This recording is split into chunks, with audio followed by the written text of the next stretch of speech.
علیکم ناظرین، کیسے ہیں آپ سب؟ امید ہے آپ سب خیریت سے ہوں گے۔ آج ہم پڑھیں گے سورہ بقرہ کی تفسیر کا 28واں رکوع۔ تو چلیے شروع کرتے ہیں۔ قرآن کی آیت ہے بسم اللہ الرحمن الرحیم وَيَسْأَلُونَكَ عَنِ الْمَحِيضِ، اور وہ تم سے حیض کے بارے میں پوچھتے ہیں۔ قُلْ هُوَ أَذًى فَاعْتَزِلُوا النِّسَاءَ فِي الْمَحِيضِ وَلَا تَقْرَبُوهُنَّ حَتَّى يَطْهُرْنَ، تو کہہ دو کہ وہ نجاست ہے، سو حیض کے دنوں میں عورتوں سے کنارہ کش ہو رہو، یعنی کہ عورتوں سے دور رہو، اور جب تک وہ پاک نہ ہو جائے ان کے پاس نہ آؤ۔ فَإِذَا تَطَهَّرْنَ فَأْتُوهُنَّ مِنْ حَيْثُ أَمَرَكُمُ اللَّهُ، ہاں جب وہ پاک ہو جائیں تو جس طرح سے خدا نے تمہیں ارشاد فرمایا ہے ان کے پاس جاؤ۔ إِنَّ اللَّهَ يُحِبُّ التَّوَّابِينَ وَيُحِبُّ الْمُتَطَهِّرِينَ، بے شک اللہ تبارک و تعالیٰ خدا توبہ کرنے والوں کو اور پاک صاف رہنے والوں کو پسند کرتا ہے۔ نساؤکم حرث لکم فأتوا حرثکم انا شئتم، تمہاری عورتیں تمہاری کھیتی ہیں، تو اپنی کھیتی میں جس طرح سے چاہو اپنے لیے عمل آگے بھیجو۔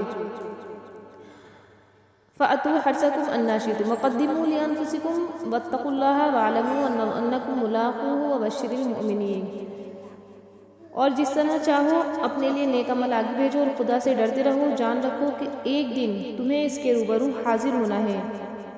اور اے پیغمبر صلی اللہ علیہ وسلم، ایمان والوں کو بشارت سنا دو، یعنی یہ خوشخبری سنا دو۔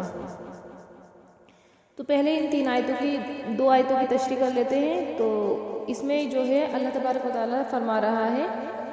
کہ یہ آپ سے سوال کرتے ہیں حیض کے بارے میں۔ تو اس میں شان نزول یہ ہے کہ یہودیوں میں جب کسی عورت کو حیض آتا تو یہودی اس کے ساتھ نہ اپنے گھروں میں کھانا کھاتے نہ اس کے ساتھ لیٹتے، یعنی کہ اسے گھر میں ہی داخل ہونے نہیں دیا جاتا،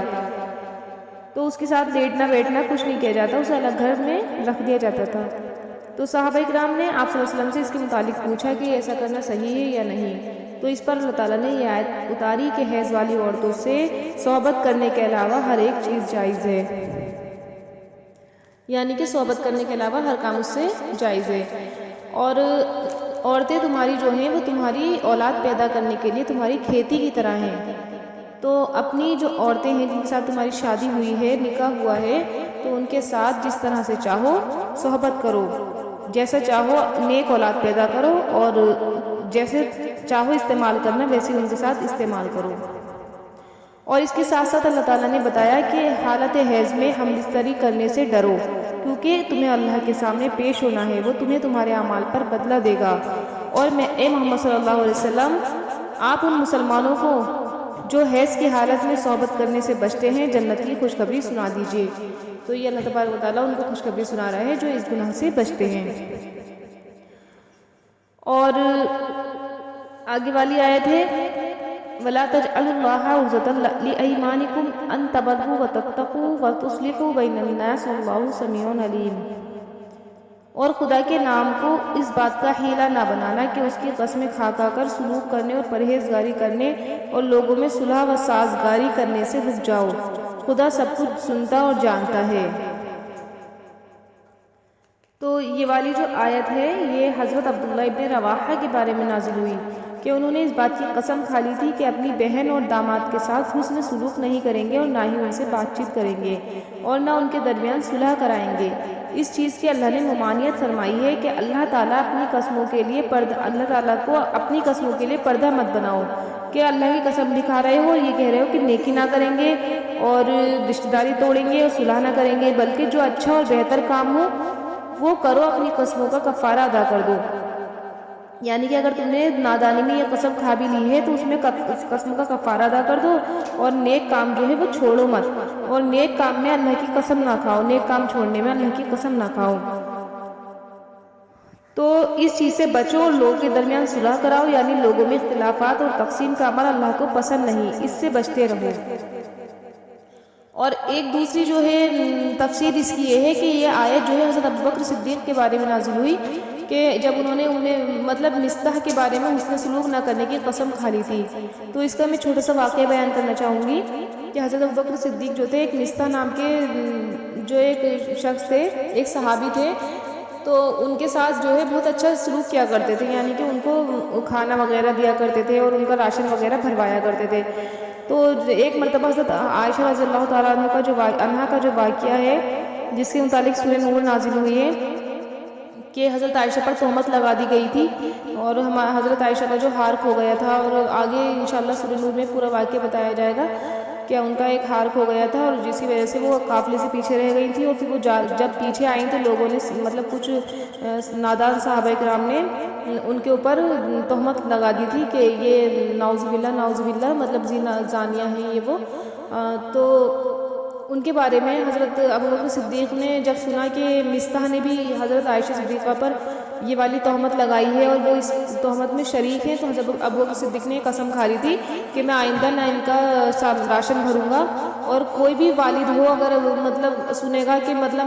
اس کی بیٹی کے ساتھ اتنا غلط الزام لگایا جا رہا ہے تو غصے میں انہوں نے کوئی بھی والد جو ہے وہ یہ قسم کھا لے گا۔ تو اس طریقے سے حضرت ابوبکر صدیق نے بھی قسم کھا لی تھی کہ میں کبھی اس کے ساتھ کوئی اچھائی نہیں کروں گا، صلہ میں نہیں کروں گا، میں تو اس کے ساتھ اتنا اچھا کرتا ہوں اور اس نے میری بیٹی کے ساتھ ایسی تہمت میں حصہ لیا۔ تو ان کے پھر اللہ تبارک و تعالیٰ نے یہ والی آیت نازل فرمائی کہ اپنی قسموں کو جو ہے اپنی نیکیوں پر پردہ نہ بناؤ، یعنی کہ قسموں کی وجہ سے نیکیاں کرنا نہ چھوڑو اور اپنی قسموں کا کفارہ ادا کر دو اور نیکی برابر کرتے رہو۔ آگے والی آیت ہے لا یؤاخذکم اللہ باللغو فی ایمانکم ولکن یؤاخذکم بما کسبت قلوبکم واللہ غفور حلیم۔ خدا تمہاری لغو قسموں پر تم سے مواخذہ نہیں کرے گا، لیکن جو قسمیں تم قصد دلی سے کھاؤ گے ان پر مواخذہ کرے گا، اور خدا بخشنے والا بردبار ہے۔ یعنی کہ اللہ تعالیٰ تمہارے ترک احسان کے متعلق جو قسمیں ہیں ان کو سنتا ہے اور تمہاری نیتوں اور قسموں کے کفارے کی ادائیگی کو جانتا ہے۔ تمہاری فضول قسموں پر جیسا کہ خرید و فروخت کے وقت کہتے ہو کہ نہیں خدا کی قسم یہ اتنے کا ہے یہ اتنے کا ہے، تو اس پر کوئی کفارہ نہیں، لیکن جن قسموں میں تم اپنے خیالات دلوں میں پوشیدہ رکھ کے جان بوجھ کر جھوٹ بولتے ہو اس پر اللہ تعالیٰ آخرت میں تم سے مواخذہ فرماتا ہے، اور اللہ تعالیٰ تمہاری ان فضول اور بیہودہ قسموں کی جو بغیر ارادے کے نکل جائیں بخشش فرمانے والا ہے، اور زبردستی جو جان بوجھ کر جھوٹی قسمیں کھاتے ہیں ان پر اللہ تبارک و تعالیٰ مواخذہ فرمائے گا، اور اللہ تعالیٰ بخشنے والا اور بردبار ہے۔ اور آگے والی آیت ہے للذین یؤلون من نسائہم تربص اربعۃ اشہر، اور جو لوگ اپنی عورتوں کے پاس جانے سے قسمیں کھا لیں ان کو 4 مہینے تک انتظار کرنا چاہیے۔ فَإِن فَاءُوا فَإِنَّ اللَّهَ غَفُورٌ رَحِيمٌ، اور اگر اس عرصے میں قسم سے رجوع کر لیں تو خدا بخشنے والا اور رحم والا ہے۔ وَإِنْ عَزَمُوا الطَّلَاقَ فَإِنَّ اللَّهَ سَمِيعٌ عَلِيمٌ، اور اگر طلاق کا ارادہ کر لیں تو بھی خدا سنتا اور جانتا ہے۔ تو اس آیت کی تشریح یہ ہے کہ جو حضرات یہ قسم کھا لیں کہ 4 مہینے یا اس سے زیادہ بیوی کے پاس نہیں جائیں گے پھر اپنی عورت سے ہم بستری کرنے کو چھوڑ دیں تو وہ 4 مہینے تک انتظار کریں۔ اگر وہ 4 مہینے سے پہلے اپنی عورت سے صحبت کر لیں تو توبہ کرنے پر اللہ ان کی قسم کے گناہ کو معاف کر دے گا اور قسم کے کفارہ جو ہے وہ ادا کرنا پڑے گا۔ اور اگر طلاق کا پکا ارادہ کر لیں اور اپنی قسموں کو پورا کر دیں تو اللہ تعالیٰ اس قسم کو سننے والا اور اس بات کو جاننے والا ہے کہ ان کی عورت 4 ماہ کے گزرنے کے بعد ایک قطعی طلاق سے جدا ہو جائے گی۔ اور یہ حکم اس شخص کے بارے میں آیا ہے کہ جو اس بات کی قسم کھائے کہ اپنی بیوی سے 4 مہینے یا اس سے زیادہ ہم بستری نہیں کروں گا، سو اگر اس قسم کو پورا کر دے اور 4 مہینے گزرنے تک اس سے ہم بستری نہ کرے تو اس کی عورت اس سے الگ ہو جائے گی اور ایک طلاق ہو جائے گی، اور اگر 4 مہینے سے پہلے صحبت کر لے تو اس پر قسم کا کفارہ واجب ہو جائے گا۔ آگے والی آیت ہے والمطلقات یتربصن بانفسہن 3 قروء، اور طلاق والی عورتیں 3 حیض تک اپنے آپ کو روکے رکھیں۔ ولا یحل لہن ان یکتمن ما خلق اللہ فی ارحامہن ان کنن یؤمنن باللہ والیوم الآخر، اور تو ان کو جائز نہیں کہ خدا نے جو کچھ ان کے پیٹ میں پیدا کیا اور اس کو چھپائیں، اور ان کے خاوند اگر پھر موافقت چاہیں تو اس مدت میں وہ اپنی زوجیت میں لے لینے کے زیادہ حقدار ہیں۔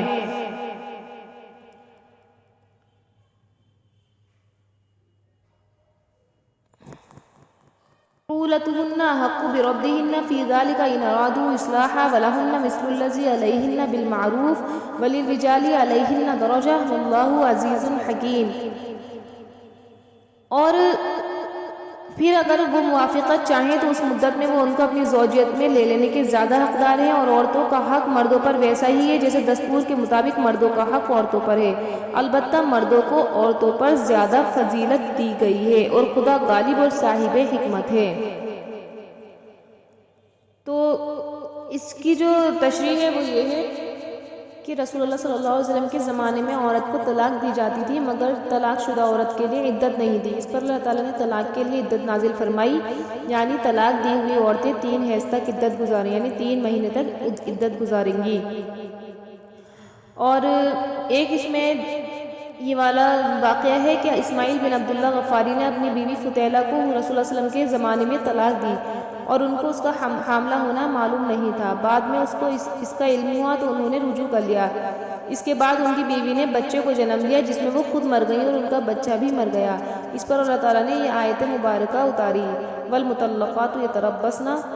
یعنی جو عورتیں حاملہ نہ ہوں وہ 3 حیض تک عدت گزاریں، اور جو حاملہ ہوں وہ جب تک حمل ان کا ساقط ہوگا جب تک کی عدت گزاریں گی، جب تک ان کا حمل رہے گا۔ پھر جب وہ مطلب بچہ ہو جائے گا اس کے بعد ان کی عدت پوری ہو جائے گی۔ تو مطلب اس میں یہ ہے کہ اگر کوئی شخص مطلب طلاق دے دے، 2 طلاق دے دے، اور پھر اس کے بعد وہ رجوع کرنا چاہے تو اپنی عورت سے رجوع کر سکتا ہے، اور اگر اس کے دل میں نیکی کا ارادہ ہو۔ لیکن اگر 3 طلاق دے دے تو اس کے بعد وہ رجوع نہیں کر سکتا ہے، کیونکہ وہ طلاق مغلظہ یعنی کہ بھاری والی طلاق ہو جائے گی، وہ بنا حلالے کے اس کو رجوع کرنا جائز نہیں ہوگا۔ اور 2 طلاقوں کے بعد جو ہے وہ یہ